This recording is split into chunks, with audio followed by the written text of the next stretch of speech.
Welcome to Muddy River News this week. My name is David Adam. I'm the editor here at Muddy River News. And joining me today is the Republican candidate for mayor and former 6th Ward Alderman, Dan Brink. Welcome to our palatial studio here. Well, thanks for having me. Appreciate you coming. This is now the first of two interviews that we're going to be doing with the Republican candidates. We're going to talk with Republican and incumbent Mayor Mike Trope as well. And we're going to cover many topics and interviews during these candidates. There were three topics that were agreed upon in advance: city finances and infrastructure, economic development and tourism, and the workings of city government. But before we dive into all those topics, let's get to the simplest question of all. Why did you decide to do this? I decided to run for mayor for the same reason people are watching this. I care about Quincy. You know, I care about the direction that Quincy's going right now. And being a former alderman, you know, I like to end what's going on in city government right now, end the chaos. You know, the city council had a vote of no confidence. You know, the whole insurance issues, the police and fire issues. I think we can build on what has worked in the past and end the chaos, what has caused in the past also. What has worked in the past and build on what we can do in the future. I like to bring people together. You know, how can we work together to make Quincy move forward? All right, let's get into the topics. Number one, we're going to talk about city finances and infrastructure. And as we sit here today, the city council is going to vote tonight on a $2.384 million cut from the 2024-25 fiscal year budget. The city officials are saying that they've received $2.4 million less in personal property replacement tax money than it did a year ago, and cuts are being made across the board. How do you believe the city got itself into this situation to have to make these cuts? You know, when this administration started, it was a $39 million structurally balanced budget. The current budget was over $61 million in spending. So if you look at how we got here today, you know, we relied on, you know, one-time revenue sources, which is a PPRT. Historically, the PPRT has been between $3 and $4 million annually. And that's where it's about back to now. And that's where it's going back to. Right. And so, you know, coming out of COVID, it went from $5 to $7 to $11 million. And so now, you know, it's all being cut back again to historically to where it was at in the past. Right. And so if you look at how we got here today, you know, now we're taking $2.3 million out of the city budget with 3 months left to go with the budget. So it's put an enormous strain on every department as far as how we get this money out of the budget. To me, if we would have planned a little bit better from the last 3 years, we wouldn't be in this situation. If you look at the county board, the park district, the school board, they're not in this situation. If you look across the state, most people are not in this situation right now. So when you say plan better, give me some ideas of what you're talking about. Well, you know, like I said, we relied on one-time revenue, which is a PPRT, a personal property replacement tax. And so now that's being cut way back, and we increased our spending, you know, based on those numbers, and now we're going, oh, what do we do now? And now we do $2.3 million out of the city budget, which is going to put a strain on everybody, each department's budget. Plus, and additionally, it's over $500,000 deferring from capital investment, which is taken away from our streets. So now, you know, to me, one of our biggest problems is fixing our streets, and how do we do that? Now we're taking money away from that. How are we going to get that done? All right. The city council also recently approved a tax levy that is expected to raise the city's portion of everybody's tax bill. If you own a $150,000 home, your taxes are going to increase by approximately $22.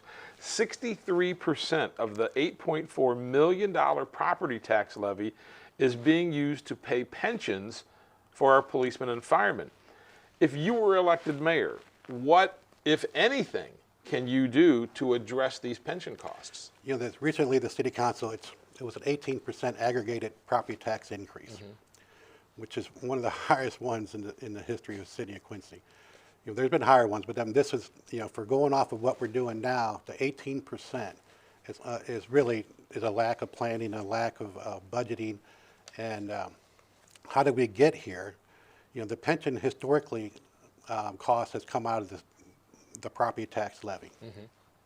So if you look at the property tax levy through the years, each year it's kind of gone up and more of it coming out of the pension. Our pension cost is going to go up 24% in 5 years, 48% in 10 years.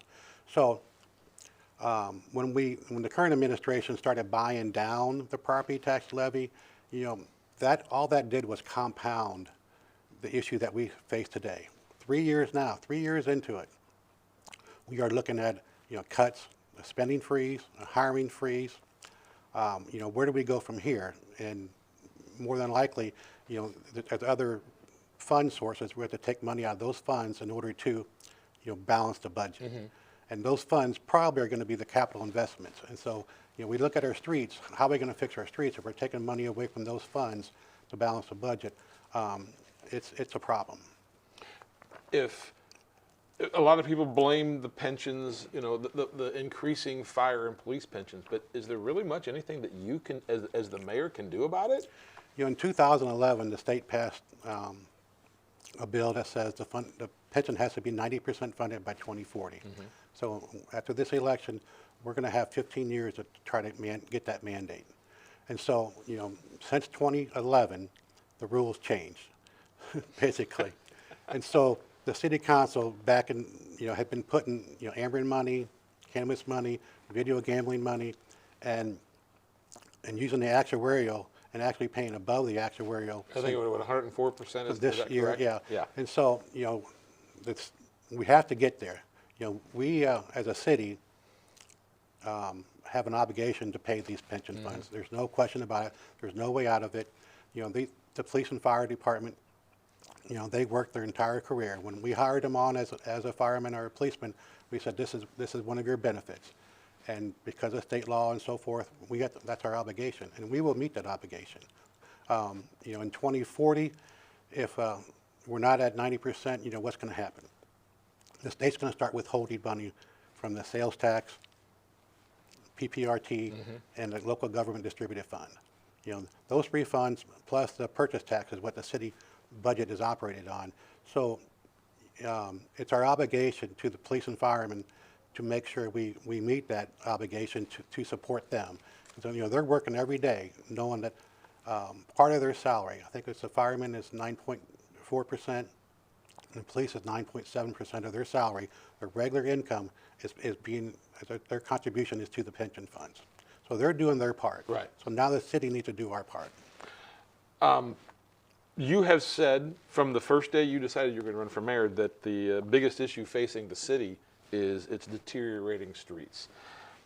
What are your plans to address? I mean, I know if I had to make a recommendation, I want you to start at 10th and Hampshire and just keep going right down Hampshire all the way to about 3rd Street, because that to me is the worst street that I drive on every day. I'm sure other people have their favorite bad streets.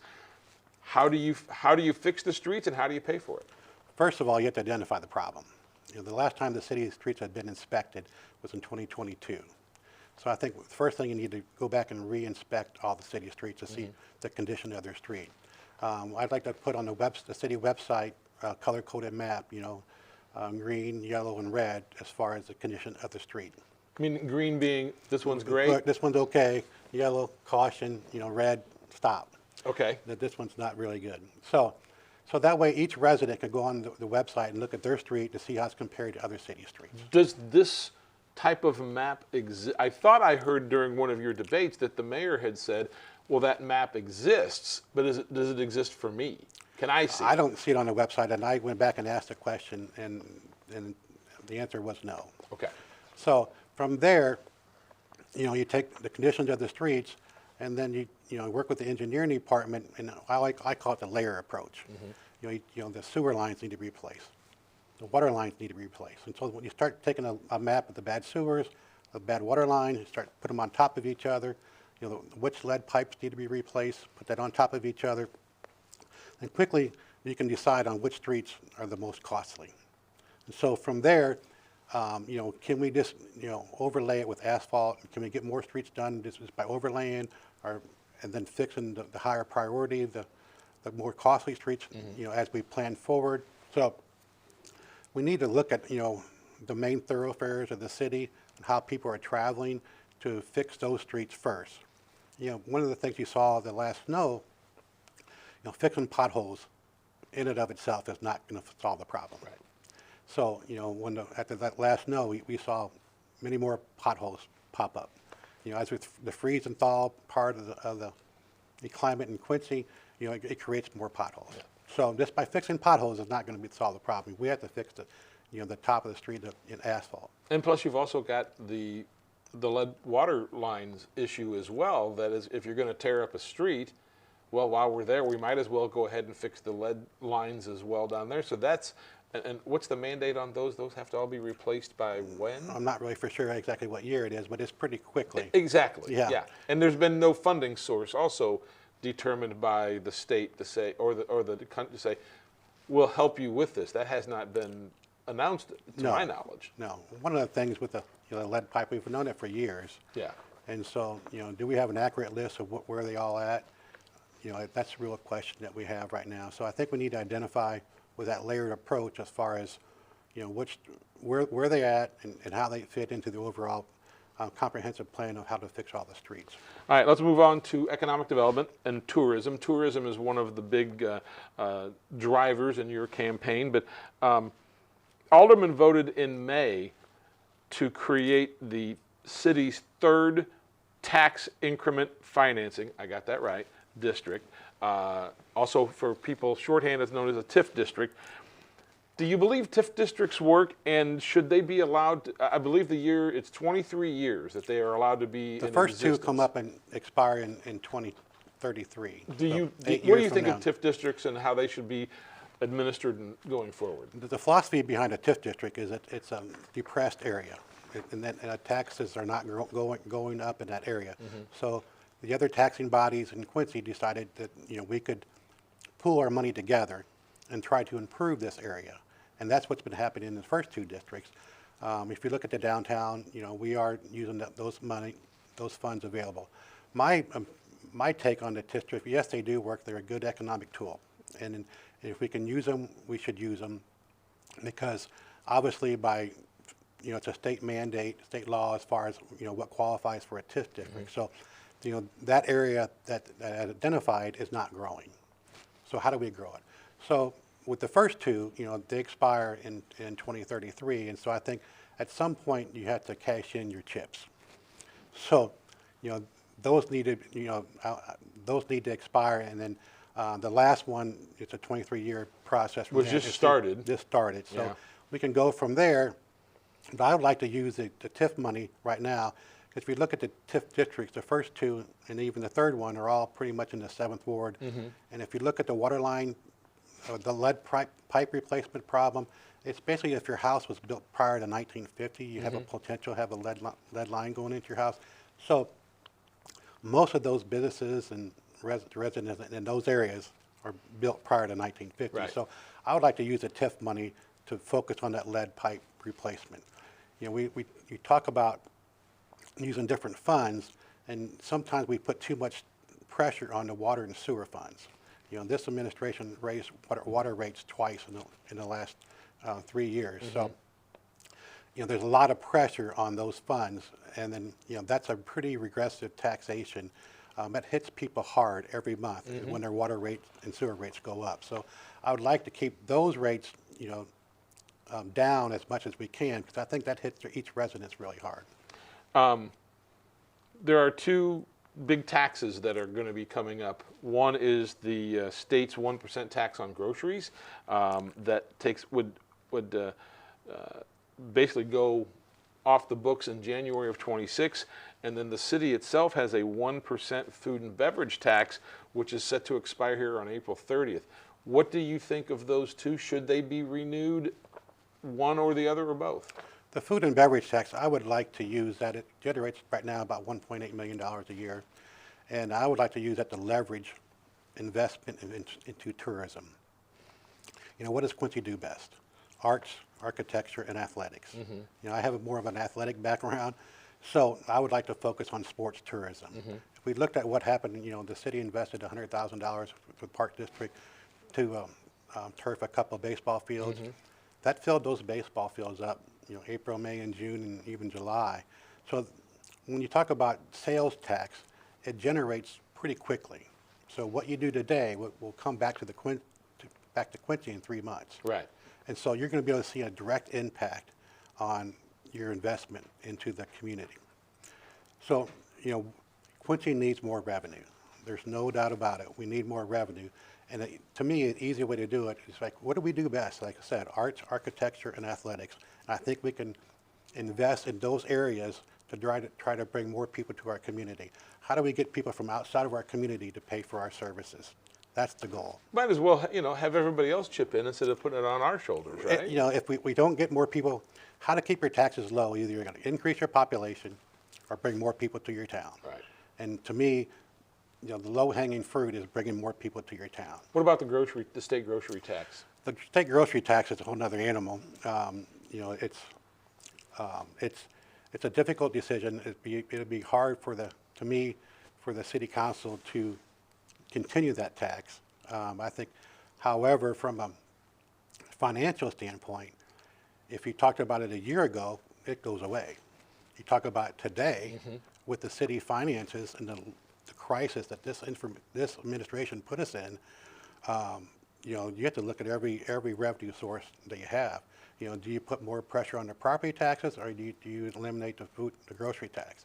That's a decision that we have to debate with the city council. Could you do both? Would you do both?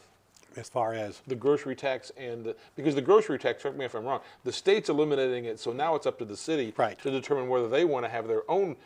Could you do a city 1% grocery tax and a city 1% food and beverage tax? Well, the food and beverage tax, I think, needs to stay. Okay. For sure. I mean, I think you use those dollars to invest into tourism. Right. Especially, we talk about maybe building a complex or some kind of a facility to bring more teams into Quincy. So I think that's a debate that we need, a discussion that we need to have with the city council. Right now, the food and beverage tax, they call it economic development. Right. Some of that, was used to fund some businesses, bring Target to town. So there's been some good things that came out of it. But however, some of that money is just sitting stagnant, and I think we need to put a budget together as far as how we're going to spend this money and how we're going to invest it, and how we're going to generate more dollars by investing into the community. The Great River Economic Development Foundation announced earlier this month that there were 65 new small businesses that opened in Quincy this past year. However, they didn't announce the number of businesses that closed in this past year. Probably that's up for us to have to go figure that out. Anyway, what can you and the city council do to foster an environment that brings in new businesses, yet also allows the current small businesses to flourish? One of the things that the city needs to do is focus on providing a positive environment for everybody. The culture, the tourism, what do we do best, and then how we can bring more people to town. We talk about businesses coming to town. We're going to have some ups and downs with the business.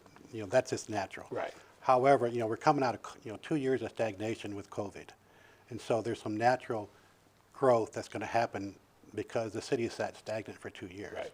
So, you focus on retention. The first thing you have to do is focus on retention. And then you need to focus on, new businesses coming to town. If you look at, where they're coming from and how they came to Quincy, we have a lot of good local people that invest in Quincy, a lot of good developers. And continue to work with those individuals and businesses to bring how they want to invest in Quincy. How much of that can you as the mayor get involved with personally, and how much of that is that where you let the Gretiffs and the chambers of commerce, those people, just sort of let that work naturally? What do you think your role is in regard to attracting new businesses? We do everything better together, and if we can work together, myself as as a mayor, I'm about giving other people credit. I think Gretiff is doing an awesome job, chamber, so we need to continue to work with our partners as far as developing businesses. You know, the Park District is another one, the county board. You know, what's the environment in Quincy? You know, we got good schools, you know, we got a good hospital, you know, so those kind of things, when people look at Quincy, you know, it looks inviting. Quincy is an inviting place, and I want to stay positive about Quincy, and you know, also when businesses come to town, you know, they watch a city council meeting. You know, what do they see? You know, to me, they see chaos, and so I think we need to get back to following order and providing the information for the aldermen so everybody can get along. You know, we may disagree, and we're probably going to disagree, but we can be professional about it and move this city forward together. You have said that you would, and your administration would focus on expanding tourism opportunities, and you would like to employ a full-time tourism sales director who would focus on attracting more teams and more sporting events and utilize the city's facilities. Why is a full-time tourism sales director important to you, and how much money do you think you could generate? I shouldn't say you because it's not your job, but how much do you think the city could generate with this increased focus on tourism? I think if you look at what the gentleman did with the baseball, Yeah. that was a part-time job for him, and he worked full-time at it for 3 or 4 months, 6 months. And he'll tell you that. I mean, it was a passion of his to bring baseball to, you know, youth baseball to Quincy. So how many other people in Quincy are willing to do that? Probably not too many. Right. So in order to multiply that, you have to, you know, invest into it. I'd like to see like a full-time person work with our local clubs, you know, to bring those events to Quincy. Kind of like what the Quincy Service Club does. I was with thinking the same Little thing. Peoples, The Little Peoples, you know, we were so blessed to have the Service Club take that over from, you know, the previous. And they were the ones that also brought us Gus Macker years Gus Mack- ago as well. Mack, and we worked a lot of hours on those events. So, you know, those kind of things is how to create a positive culture and a big-time revenue source that will show up 3 to 4 months down the road in sales tax, purchase tax, you know, those kind of things. So where do you find that full-time tourism director? We have to advertise for it Yeah. and see, you know, who'd be interested in doing something like that. Hopefully, you know, you can find somebody that has experience with it, that knows how to work with the national companies, because there's a lot of national companies out there that already have a mailing list and a draw for their tournaments. So there's a couple of different ways you can go with it, but the bottom line is, how do we get more people into our community to keep our taxes low and to help pay for our services? Let's wrap up with a discussion about the workings of city government. You've been away from city politics. Okay, help me do the math now. You were the alderman from 2009 to 2017. Okay, so you've been away from sitting on that little horseshoe for 7 years now. How do you believe the workings of city government have changed since you have last sat in on a city council meeting? You know, it's the last 3 years, it's frustrating to watch. How so? That it appears that the aldermen don't have the information that they need. And the aldermen ultimately make the decisions, but if they don't have the information they need, then they're making a kind of a blind kind of decision. When I was an alderman, I took the extra time to, you know, talk to the department heads, review the budget. I understood the budget. I understood the workings of the budget, and I understood how to bring people together to make things happen. One of the things that prior to this administration, the previous administration, when I resigned or stopped being alderman, I term limited myself out. I believe term limits are important. Is that, you know, I was the previous mayor, Kyle Moore, said that, you know, when I left, that, you know, I always brought forth good ideas. I was never just a no vote. I always brought good ideas forward. You know, we may not agree, but we always talked about our ideas and back and forth, and sometimes we agreed on it, and sometimes my ideas went forward, and sometimes they didn't. But I always brought good ideas forward, and that's what I think, you know, what we're looking, you know, I know good government. I know what good government looks like, and I think we need to go back to following Robert's Rule of Order first and foremost. And then get all the information to the aldermen so they can make the best decision and have a good debate on the city council, a good, healthy debate. Now, citizens of the city they've watched it and they've read about it in multiple media formats about some combative city council meetings. The aldermen voted 8-6 in July of 23 to issue a no confidence vote in Mike Trope.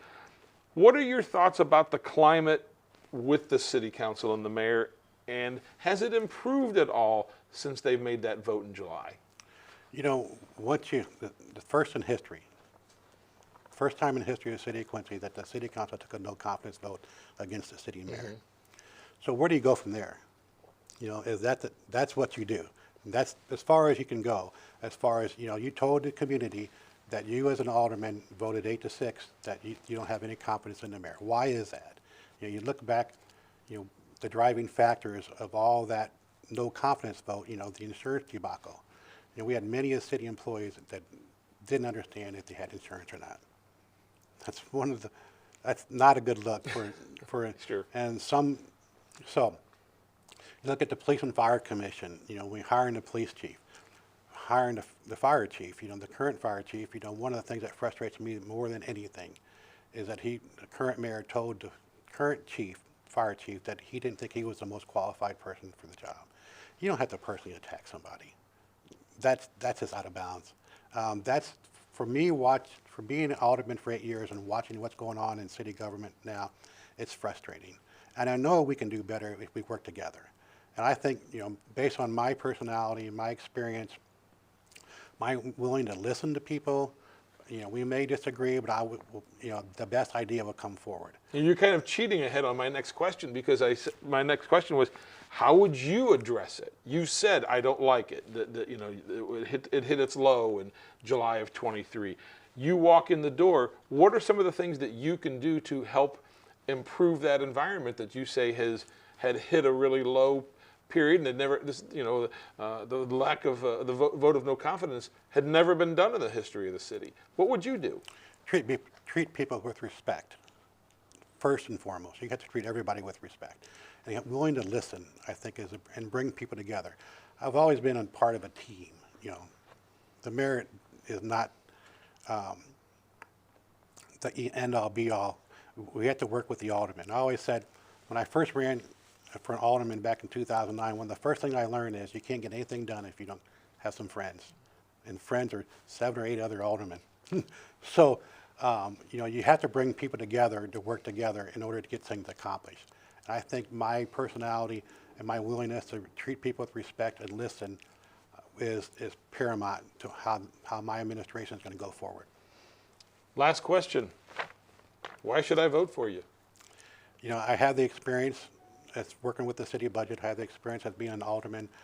My background is diverse, and but my biggest thing is we need to treat people with respect and willing to listen and provide the alderman with all the information to make the best decisions possible. Dan Brink, Republican candidate for mayor of the city of Quincy. Thank you very very much. Good luck. Good luck. Thanks for tuning in. We'll also have an interview with Mayor Mike Trope coming out sometime later this week.